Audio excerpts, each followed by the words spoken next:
So I guess a cigar can be a cigar. Oh hey, we're back with another Dekkoo Selects, where we highlight some of your favorite themes and gay stories available on Dekkoo. This time we're reminiscing back to our school gays. Stroll along with these perky protagonists through the hallowed halls filled with hot high school crushes, behold as they best the brutal bullies, and chuckle along at the cringe-worthy first encounters. Whether they're coming out or just coming of age, these stories center around finding community. And yourself. We encourage you to give these films the old college a try, and you know what? I gotta get to class. I'll see you later. So what are you doing? Making a list. A list? A list. Ways to be cool. Ways to be cool. Yeah, so we can be cooler. So what's in the list? Mostly stuff about motorcycles. Motorcycles? Yeah, got anything to add? How about not making lists? That'll make you cooler. Whatever. Maybe I just won't give you a copy then. So...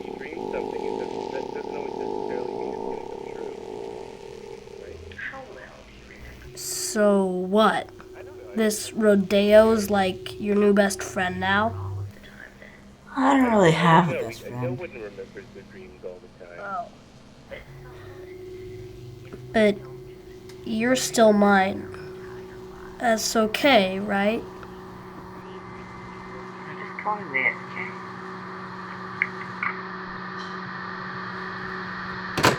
Visionary director Cam Archer is a master at portraying the lives of teens in awkward gay love.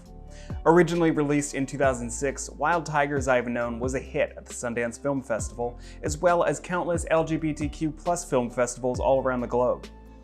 The film stars Malcolm Stumpf as Logan, a middle schooler who is crushing on an older classmate named Rodeo.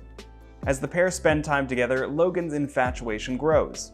Exploring gender fluidity for the first time, he invents a female persona named Leia and starts making sexually provocative phone calls to Rodeo at night, hoping to get even closer to the object of his affection.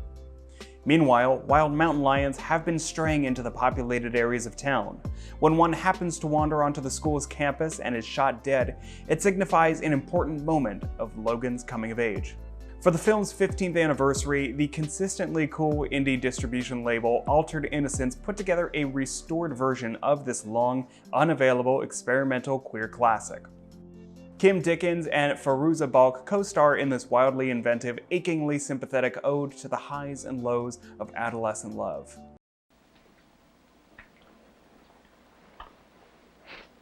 Hey, come on. Cut that out. I'm just being affectionate. Yeah, I know, but that went out in the 50s. Oh? I hadn't heard. Thanks. Hey, how old are you anyway? 23 or so? 26, actually. You don't look that old. Hey, you ought to be ashamed of yourself. A dirty old man like you seducing a young guy like me. How old are you? 23. How long have you been out? I suppose since prep school. I still make it with chicks once in a while. It's not all that bad. But I know what I prefer. And you? What? How long?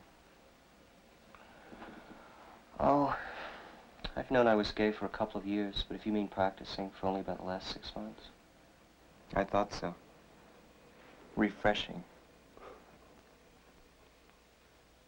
Originally released by New Line Cinema in 1974, director Christopher Larkin's A Very Natural Thing is considered one of the first films about gay relationships intended for mainstream commercial distribution. The plot concerns a young monk named David, played by Robert Joel, who leaves the monastery to become a public school teacher by day while looking for true love in a gay bar by night. Though it didn't reach the large, mainstream audience the distributors had been seeking, the film offers a unique look at a specific period in LGBTQ history, beginning with a mini documentary about New York City's 1973 Gay Pride Parade and continuing on to take a refreshingly positive and optimistic look at then modern same-sex relationships. While earlier queer films were dominated by tales of gays and lesbians being outcasts of society, mentally disturbed, or committing suicide, and later queer films were sadly dominated by the emergence of the AIDS crisis. A Very Natural Thing represents a short period in time where gay liberation flourished and filmmakers could explore relationships in much the same way that films with heterosexual characters did. Fuori aria furtiva. Ah, lo psicanalista ce l'ha piccolo.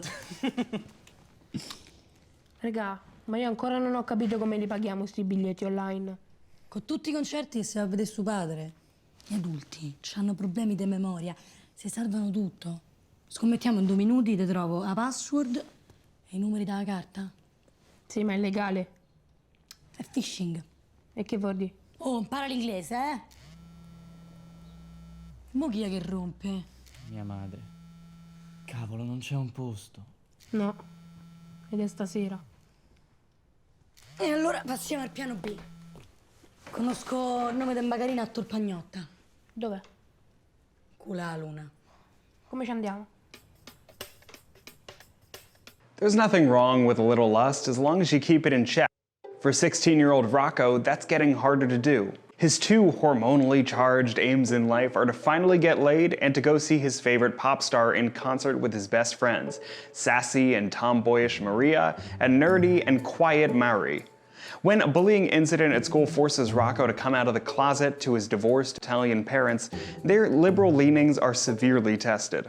Luckily, his 2 friends stand by him and quickly latch on to his impulsive plan to run away in his parents' stolen car, no less. The 3 buds are planning to go see their favorite singer in concert. They don't realize, though, that they're being followed hot on the heels by Rocco's neurotic mother and his eccentric grandma to hilarious effect. A vibrant and funny Italian family comedy from director and co-star Veronica Pavetti, A Little Lust is both immersive and heartwarming. Plus, there's a sweet romantic twist you won't want to miss.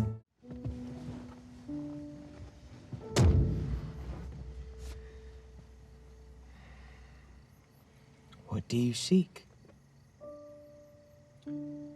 I seek the answer to the great question of life and the universe. It's 42.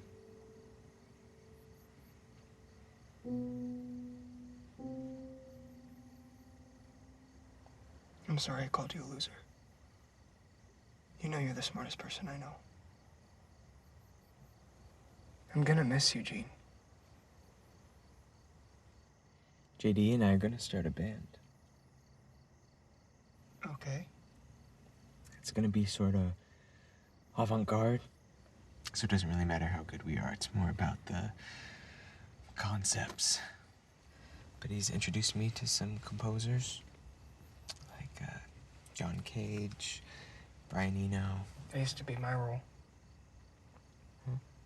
When we met, I introduced you to Tchaikovsky, Strauss, Bizet. Yeah, sure. JD, he said... Why does everything have to be about JD all of a sudden? I mean, I'm the one leaving.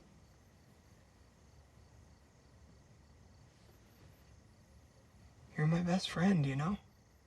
Since freshman year when you got trash canned for wearing those awful purple leopard MC Hammer bands to school. Just feel like you're pushing me away. I'm not. I've been trying to hang out with you for 2 weeks. I'm sorry. It's the end of the summer of 1994, and Gene is preparing for his high school drama friend's final murder mystery slumber party. The theatrical hostess, Rose, will fly off to school to start college the next morning, followed by the earnest Claire, charismatic Oscar, and sarcastic Allie. Before they head off to begin their separate lives, however, Gene wants to come out of the closet, but he's terrified of what his sheltered Christian friends might think. Especially Oscar. Starring queer heartthrob Nico Greetham, Dramarama is like a perfect mix of The Breakfast Club and The Big Chill. It's a nostalgic and deeply funny coming-of-age and poignant love letter to drama nerds, late bloomers, and the intense friendships that mark our youth. Have you seen those films? Let us know in the comments what you thought, or follow us on Letterboxd, connect with other queer cinema lovers, and rate all your favorite gay movies. If you haven't seen them, watch them wherever you can find Deku. Sign up for a free trial to get access to hundreds of gay films. Deku adds at least 3 gay movies every week on top of its extensive catalog of queer classics, short films, and gay cinema from around the globe. Like and subscribe to our channel and join us next week for another new edition of Deku Digest.